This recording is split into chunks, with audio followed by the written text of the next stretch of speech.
Hello students, myself Radhika Devani.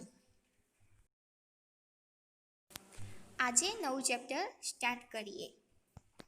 નૈસર્ગિક સ્ત્રોતો એટલે કે નેચરલ રિસોર્સ. તેમાં તમને શું અભ્યાસ કરવાનો છે? તો આપણું જે સમગ્ર પૃથ્વી છે તે ગ્રહ પર કેટલાક પરિબળો પ્રેઝન્ટ છે, જેવા કે તાપમાન, પાણી, આહાર અને તેમાં કયા મેઇન સ્ત્રોતો છે. પાણી, તમે અહીંયા ડાયાગ્રામ જોઈ શકો છો.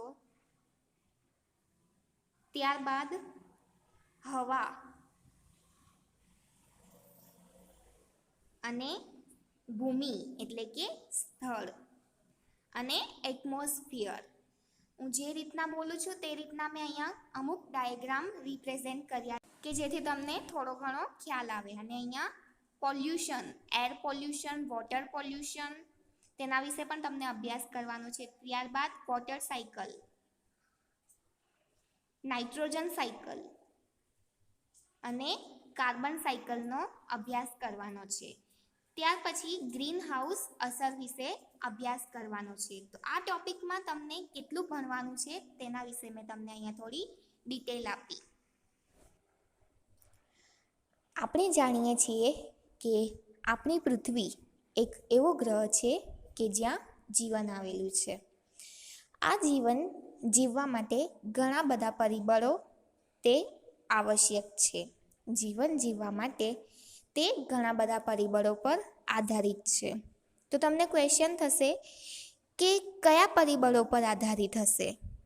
તો મેઇન સૌથી વધારે માત્રામાં તાપમાન, પાણી અને આહાર એટલે કે ખોરાક જેવા પરિબળોની જરૂરિયાત રહેતી હોય છે. તો તે આપણને ક્યાંથી અવેલેબલ છે? તો સૂર્યમાંથી આપણને ઉર્જા મળી રહે છે અને આવા પરિબળો પર આધારિત આપણું જીવન તે પૃથ્વી પર શક્ય છે. પૃથ્વી પર આ સ્ત્રોતો કયા છે? તો મેઇન 3 સ્ત્રોત છે. ભૂમિ એટલે કે જમીન, પાણી એટલે કે જળ અને હવા એટલે વાયુ. તો ભૂમિ, પાણી અને હવા આ 3 જે સ્ત્રોતો છે તે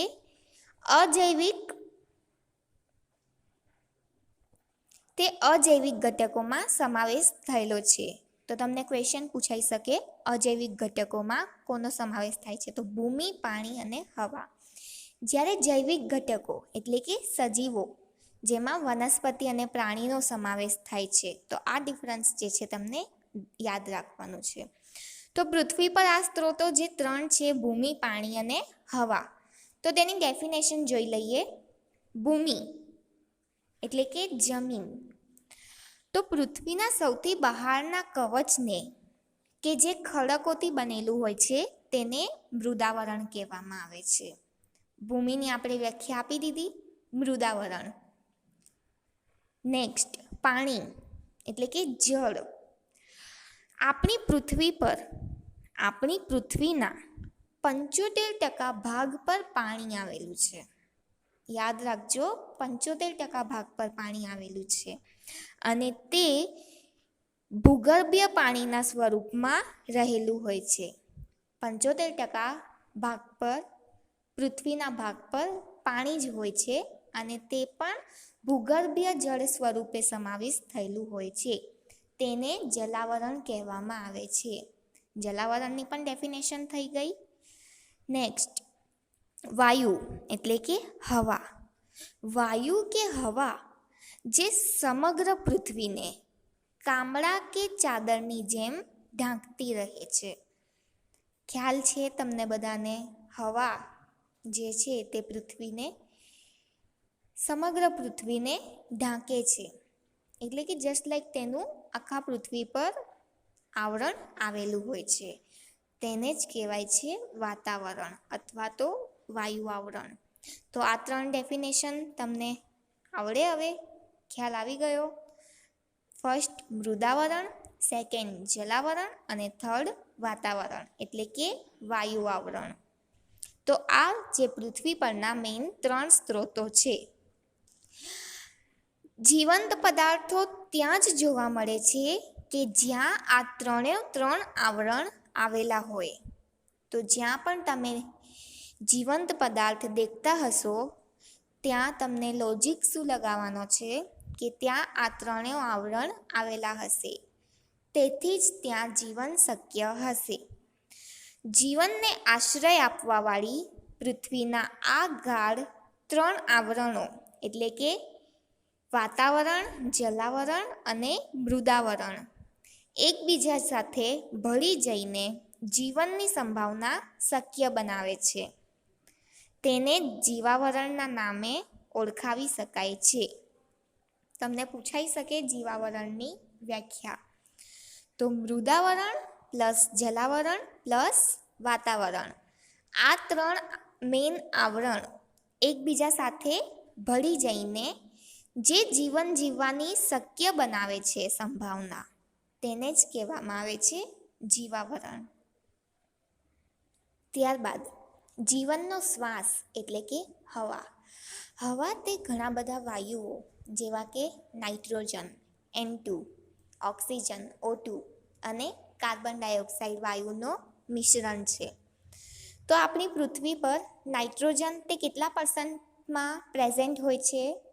તો 78%, 78%માં નાઇટ્રોજન અવેલેબલ હોય છે. જ્યારે ઓક્સિજનનું કેટલું પ્રમાણ હોય છે પૃથ્વી પર?